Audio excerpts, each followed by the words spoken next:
नमस्कार दोस्तों, आप सभी का स्वागत है हमारे YouTube चैनल मान्या लाल किताब रेमेडीज में। आज मैं आपके साथ बात करने जा रहा हूं धनु राशि के बारे में और आज का मुख्य टॉपिक होगा 29 मार्च से लेकर 18 मई 2025 का जो समय है, ये धनु राशि के जातकों के लिए कैसा रहने वाला है।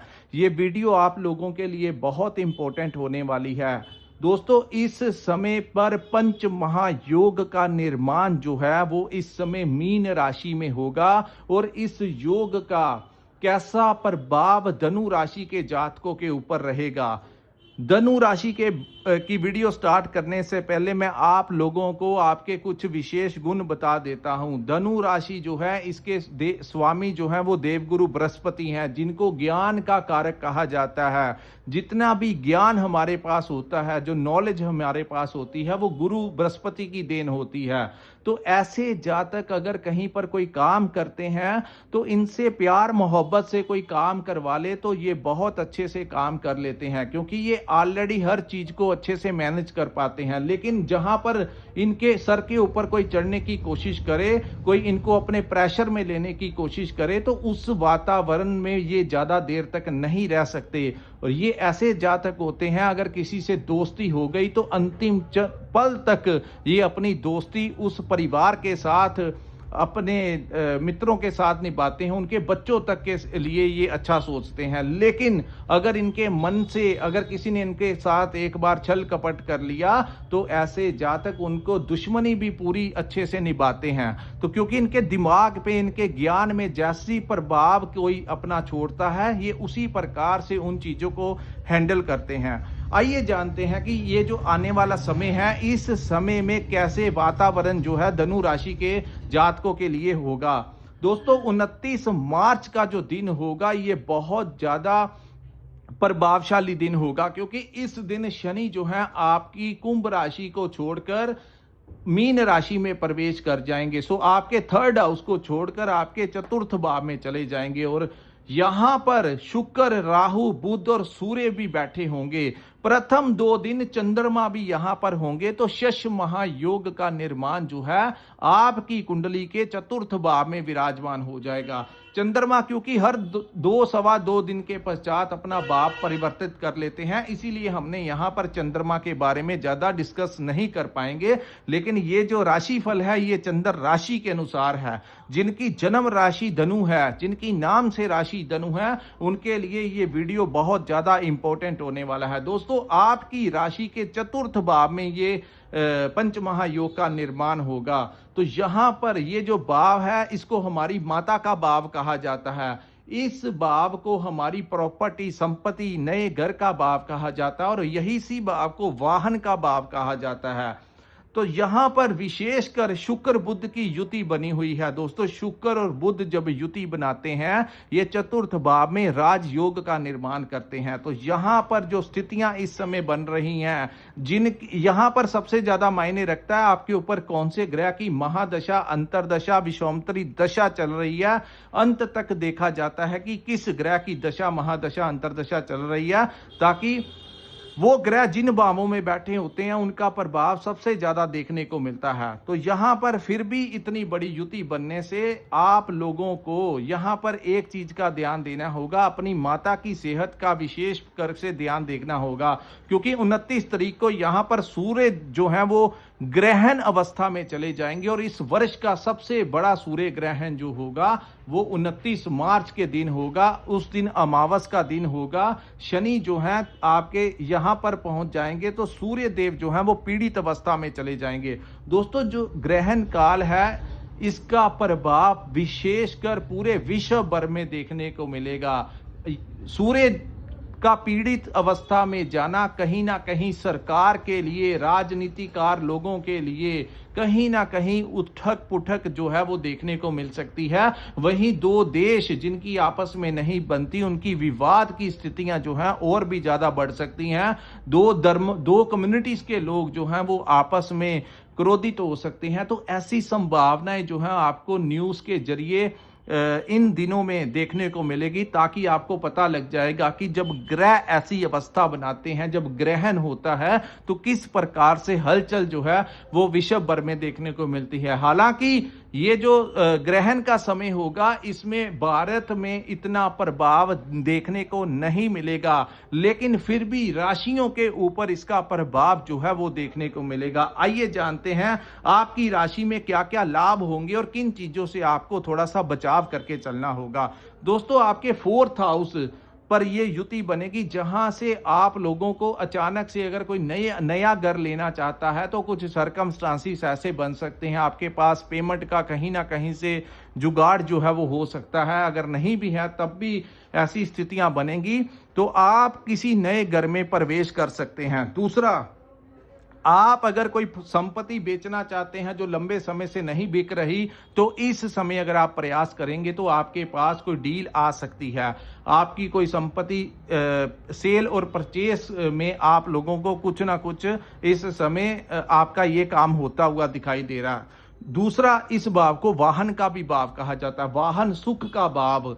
वाहन जो है वो शुक्र के साथ रिप्रेजेंट करता है। जिनकी जन्म कुंडली में शुक्र अच्छी अवस्था में होते हैं वही लोग जो है वाहन सुख का आनंद उठा पाते हैं। और इस समय शुक्र जो है धनु राशि के 4th भाव में बैठे हैं, तो यहां पर बहुत ज्यादा चांसेस बन रहे हैं, या तो आपको प्रॉपर्टी मिल सकती है या फिर आपको कोई ना कोई नया वाहन आपके घर में आ सकता है। अगर ऐसी स्थितियां धनु राशि के जातकों के लिए बन रही हैं तो कृपया करके नीचे कमेंट करके हमें जरूर बताइए, ताकि ये भी हमारी पढ़ाई का it's a part of our study.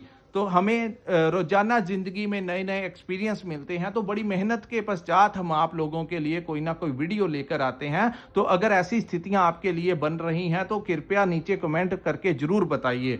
अब मैं आपको बताऊंगा कि किन चीजों से आपने अपना थोड़ा बचाव करके चलना है, क्योंकि हर सिक्के के 2 पहलू होते हैं। जहां पर आपको प्रॉपर्टी से लाभ मिलता हुआ दिखाई दे रहा है, जहां पर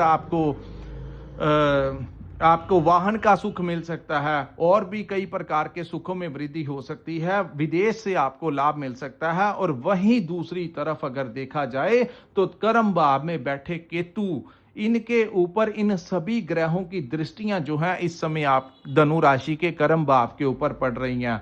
गुरु की दृष्टि भी केतु के ऊपर पड़ रही है, मंगल की दृष्टि भी केतु के ऊपर पड़ रही है। सो मंगल जब केतु को देखते हैं तो एक अंगारक दोष जो है वो जन्म ले लेता है। तो यहां पर क्या होगा, जो लोग अपना व्यापार करते हैं वहां पर आपको आपके जो राइवल्स हैं वो परेशान कर सकते हैं। कहीं ना कहीं इस समय में आप लोगों को शांत रहकर चलने की सलाह दी जाती है।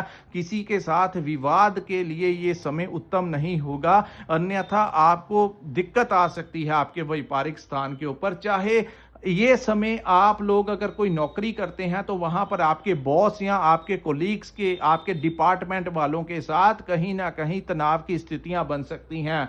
जो लोग सरकारी नौकरी करते हैं उन लोगों को मैं यहां पर कह दूं कि आप लोग, कोई आपको रिश्वत देने की कोशिश करे या कुछ लालच देने की कोशिश करे, किसी के झांसे में मत आना। ये समय का एक ट्रैप हो सकता है, कहीं ना कहीं आपको बाद में दिक्कत आ सकती है। तो जितना हो सके आपको अपने कार्यस्थल के ऊपर शांति बनाए रखना है, कहीं कुछ किसी को कहने की जरूरत नहीं है। दोस्तों, शॉर्ट टर्म पीरियड जो होता है ये बहुत मायने रखता है जिंदगी में। शॉर्ट टर्म में कुछ कई बार ग्रह ऐसे आते हैं कि शॉर्ट टर्म में ही कुछ ऐसा काम करवा जाते हैं जिसका भुगतान हमें लंबे समय तक भोगना पड़ता है। और वही जो लोग इस समय का फायदा उठाते हैं या शॉर्ट टर्म में कई बार ऐसी युतियां बन जाती हैं जो हमें बड़े छोटे समय में ही, आपने देखा होगा कई बार किसी की लॉटरी निकल आती है, कुछ ऐसा समय उसके पास खाने को कुछ नहीं था, दिनों में ही उसने बहुत कुछ बना लिया। तो ऐसी स्थितियां जो होती हैं ये ग्रहों के कारण ही उत्पन्न होती हैं। तो आप लोगों को यहां पर मैं कह दूं कि आप लोगों को अपने कार्यस्थल के ऊपर जितनी शांति बनाए रख सकते हैं उतना ही बनाकर चलना होगा। समय इस समय इरिटेट करने की बहुत कोशिश करेगा, खासकर 14 अप्रैल 2025 तक सूर्य की दृष्टि भी केतु पर होगी और सूर्य पीड़ित अवस्था में होंगे। तो थोड़ा सा आप लोगों को ध्यान रखना होगा केतु के। हालांकि गुरु बहुत कुछ करने की कोशिश करेंगे, लेकिन गुरु इस समय आपकी राशि के स्वामी खुद छठे भाव में बैठे हैं, तो वो ज्यादा संभाल नहीं पाएंगे। ये जो छठा भाव है रोग, ऋण और शत्रु का भाव है, तो धनु राशि के जातकों को अपनी सेहत का ध्यान रखना चाहिए। आपकी मेडिकल ट्रीटमेंट के ऊपर ये टाइम खर्च करवा सकता है, वहीं कोर्ट केस के ऊपर खर्च करवा सकता है। तो आप लोगों को किसी विवाद की स्थितियों का उत्पन्न नहीं करना, किसी से लड़ाई झगड़ा नहीं करना, ऐसी चीजें आपके साथ हो सकती हैं। तीसरा, इस भाव को शत्रुओं का भाव कहा गया है। जैसा कि मैंने कहा कि आपके राइवल्स जो हैं, आपके खिलाफ राजनीति करने की, आपके दफ्तर वाले, आपके ऑफिस वाले, चाहे आप प्राइवेट सेक्टर में काम करते हैं, पब्लिक सेक्टर में काम करते हैं। और दूसरा, कोई बहुत बड़ा इन्वेस्टमेंट करने की जरूरत नहीं है और नौकरी छोड़नी नहीं है। अगर आपको लग रहा है कि यहां पर आपको नौकरी छोड़ देनी चाहिए, अगर ऐसे हालात कुछ लोगों के बन रहे हैं, तो क्विट मत करना। ये सिर्फ थोड़े समय का समय है, उसके बाद सब कुछ ठीक हो जाएगा। तो ये था दोस्तों धनु राशि वालों के लिए 29 मार्च से लेकर 18 मई 2025 तक, जब सूर्य 14 अप्रैल को चतुर्थ भाव को छोड़ के पंचम भाव में चले जाएंगे, तो ये जो युति बनेगी 14 से लेकर 18 तक का जो समय होगा, वो आपको बहुत जबरदस्त लाभ दिला सकता है। क्योंकि एक तरफ शुक्र बुध की युति होगी, दूसरी तरफ जब शनि और शुक्र भी इकट्ठे हो जाते हैं, तो दोस्तों अत्यंत कोई बहुत बड़ा लाभ भी अचानक से आप लोगों को मिलता हुआ दिखाई दे रहा है। सो खास करके जो ध्यान देने वाली डेट्स हैं वो हैं 29 से लेकर 14 मार्च तक। उसके बाद काफी हद तक आप लोगों को रिलीफ मिलेगा, काफी हद तक परेशानियां दूर होंगी और काफी चीजें जो हैं बाद में आपके पक्ष में होती हुई दिखाई दे रही हैं। सो ये जो 15 दिन का समय है, इसमें आप लोगों को जितना हो सके उतना इन चीजों को अवॉइड करके चलिए। तो ये दोस्तों, ये है धनु राशि वालों के लिए ये जो 29 मार्च से लेकर 18 मई 2025 तक का समय होगा, वो कैसा रहने वाला है और इस समय को आपने किस प्रकार से मैनेज करना है। अगर ये वीडियो आपको अच्छा लगा हो तो कृपया इस वीडियो को लाइक कीजिए, हमारे चैनल को सब्सक्राइब कीजिए और नीचे कमेंट सेक्शन में कमेंट करके जरूर बताइए कि आपको ये वीडियो कैसा लगा। और जिन्होंने अपनी जन्म कुंडली का विश्लेषण करवाना होगा, कृपया स्क्रीन के ऊपर जो नंबर दिया है वहां पर आप हमारे साथ संपर्क करके अपनी कुंडली का पूर्ण विश्लेषण करवा सकते हैं। इसी के साथ इस वीडियो को मैं विराम लगाता हूं। नमस्कार, जय माता दी।